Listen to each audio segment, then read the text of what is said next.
सिर्फ 5 साल के अंदर पूरा सियासी मंजरनामा बदल चुका है। नवाज शरीफ के लिए माहौल साजगार होता जा रहा है और इमरान खान की मुश्किलात बढ़ती जा रही हैं। 21 अक्टूबर को वतन वापसी पर अब नून लीग के कायद नवाज शरीफ को गिरफ्तार नहीं किया जाएगा, क्योंकि एक केस में नवाज शरीफ की गिरफ्तारी के वारंट मंसूख हो चुके हैं और 2 केसेस में नवाज शरीफ को हिफाजती जमानत मिल चुकी है। जो इदारे कल तक इमरान खान और इस्टेब्लिशमेंट की हिदायत पर नवाज शरीफ के खिलाफ घेरा तंग कर रहे थे, आज वही इदारे नवाज शरीफ के लिए रिलीफ का माहौल बना रहे हैं और इमरान खान के खिलाफ घेरा तंग किया जा रहा है।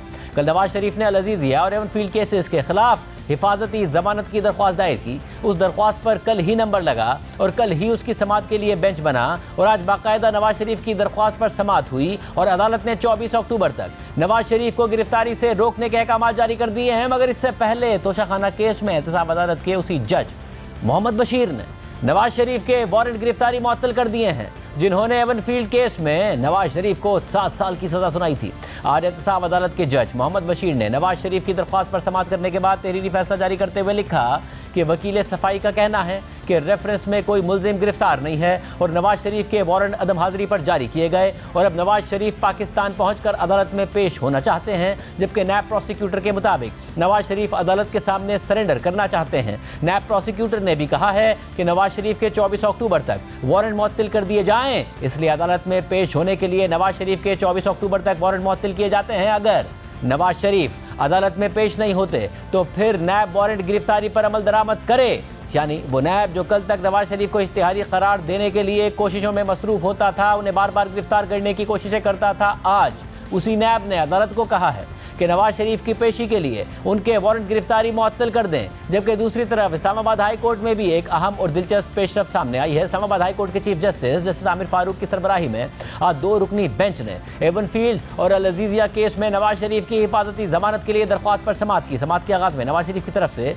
साबिक वजीर कानून आजम नज़ीर तारड़ अदालत में पेश हुए और उन्होंने अदालत को बताया कि नवाज शरीफ ट्रायल कोर्ट में इश्तिहारी थे, उसमें वारंट मुअत्तल हो गए हैं, जिस पर चीफ जस्टिस आमिर फारूक ने सवाल किया कि क्या आपके पास वो ऑर्डर है। आजम नज़ीर तारड़ ने जवाब दिया कि ऑर्डर हो गया है। वकला भी एहतसाब अदालत से आ रहे हैं, जिसके बाद नैब प्रोसिक्यूटर रोस्टरम पर आ गए और उन्होंने अदालत से कहा कि हाई कोर्ट ने अपने ऑर्डर में लिखा था कि अपील कुरिंदा वापस आए तो अपील बहाल करा सकता है। जिस पर जस्टिस आमिर फारूक ने सवाल किया कि हमने यही पूछा था कि नैब का क्या मौक़िफ़ है, इसमें कोई तब्दीली तो नहीं। नैब प्रोसिक्यूटर ने जवाब देते हुए कहा कि अभी तो यही मौक़िफ़ है कि अगर वो आते हैं तो हमें उनके आने पर कोई एतराज़ नहीं है। इस दौरान जस्टिस गुल हसन मियाँ औरंगज़ेब ने रिमार्क्स देते हुए कहा कि आपकी रजामंदी की वजह से ये ऑर्डर कर रहे हैं, अगर आप इसकी मुखालफत करते तो फिर मेरिट पर दलाइल सुनकर हम फैसला करते।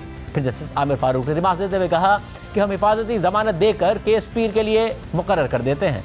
जिस पर नून लीग के वकील अमजद परवेज ने अदालत को बताया कि ट्रायल कोर्ट ने मंगल के लिए केस रखा है, जिसके बाद अदालत ने तहरीरी हुक्मनामा जारी करते हुए लिखा कि जब नैब को नवाज शरीफ को हिफाजती जमानत देने पर कोई एतराज़ नहीं है तो फिर नवाज शरीफ को 24 अक्टूबर को इस अदालत में पेश होने दिया जाए, जबकि नवाज शरीफ को पाकिस्तान वापसी से लेकर और इस अदालत के सामने सरेंडर करने तक गिरफ्तार ना किया जाए। यानी आज नवाज शरीफ को एहतसाब अदालत और इस्लामाबाद हाई कोर्ट से 2 बड़े रिलीफ मिले हैं। अब नवाज शरीफ 21 अक्टूबर को पाकिस्तान वापस आएंगे और 3 दिन तक उन्हें कोई भी गिरफ्तार नहीं करेगा। पहले वो 21 अक्टूबर को पाकिस्तान आएंगे, फिर लाहौर में मीनार पाकिस्तान के मकाम पर जलसे से खिताब करेंगे, फिर 2 दिन तक वो आज़ादाना तौर पर नकलो हरकत करेंगे और 24 अक्टूबर को खुद को अदालत के सामने सरेंडर कर देंगे। और नवाज शरीफ की वापसी से पहले नून लीग ने आज लाहौर में शहबाज शरीफ और मरियम नवाज की मौजूदगी में नून लीग का तराना रिलीज़ किया है और इस तराने से ये इशारा मिल रहा है कि नून लीग का अगला बयानिया क्या होगा, क्योंकि इस तराने में नाज़िया के खिलाफ कोई बात की गई है और ना ही जर्नेलों के एहतसाब की कोई बात की गई है। इस तराने में सिर्फ नवाज शरीफ को मुस्तकबिल की उम्मीद के तौर पर पेश किया गया है,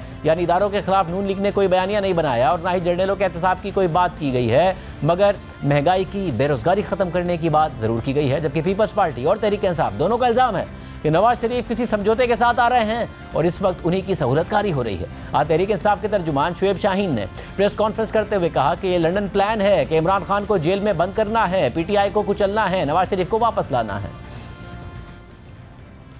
आपका लंदन प्लान ये था कि आपने इमरान खान को जेलों में बंद करना है, पीटीआई को क्रश करना है और उस भगोड़े मुजरिम को वापस लाना है।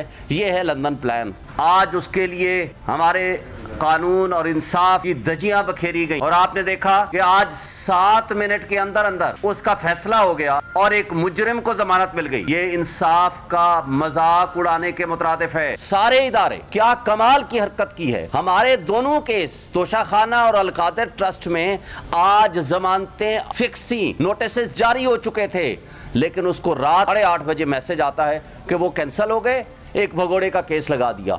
जब आपने 7 मिनट में उसको रिलीफ देना था तो भाई हमारे केस तो आपको 2-2 महीने समझ नहीं आती। जबकि इससे पहले पीपल्स पार्टी के सीनियर रहनुमाओं ने नवाज शरीफ की वापसी को एक समझौता करार दिया, लेकिन कल बाकायदा पीपल्स पार्टी के चेयरमैन बिलावल भुट्टो ने नवाज शरीफ की वापसी को एक डील का रंग देते हुए कहा कि पाकिस्तान के आइन और इलेक्शन को एक शख्स की वापसी के लिए रोका गया है। उम्मीद है कि रियासत के पूरे जोर के बाद इस्तकबाल भी बड़ा होगा। पाकिस्तान की आइन को, पाकिस्तान की इलेक्शंस को रोके गए हैं एक शख्स की वापसी के लिए। देर आए मगर दुरुस्त आए। उम्मीद है कि रियासत के पूरे जोर देने के बाद इस्तकबाल भी बड़ा होगा। पाकिस्तान को लंदन से नहीं चलाया जा सकता। हर किसी को यहाँ मौजूद होना पड़ेगा, अपने अवाम के दरमियान होना पड़ेगा, अपने अवाम के सवाल का जवाब देना पड़ेगा। नून लीग को हर तरफ से डील करने के इल्जामात का सामना है।